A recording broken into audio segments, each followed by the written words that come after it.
Chapter 3. The Funeral Before the Flowers. Rain begins, sometime after midnight, a soft patter against the hospital window that grows into a steady drumming. Eli sleeps with his mouth slightly open and his lashes damp from a fever that comes and goes like a tide.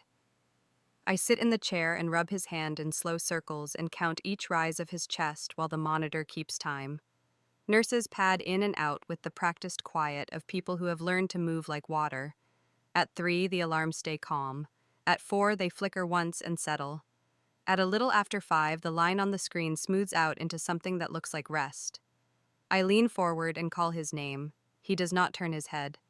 A nurse is at the door, and then Dr. Morrison is there, and then there is a low murmur that makes no room for hope. He places a hand on my shoulder and says the thing he must say.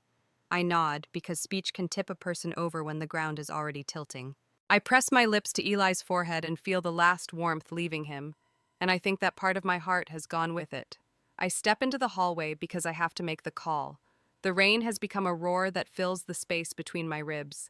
My mother answers on the second ring, and I tell her the words. There is a pause, and I hear voices and laughter in the background, and she says they are at the florist, and can we please talk in the morning when they can focus? I look at the closed door to Eli's room and say very clearly that he is gone.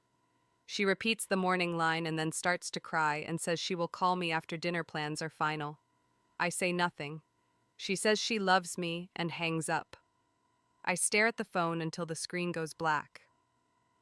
The hospital social worker finds me in the waiting area with a folder. She speaks in the gentle cadence of someone who has stood in this room many times.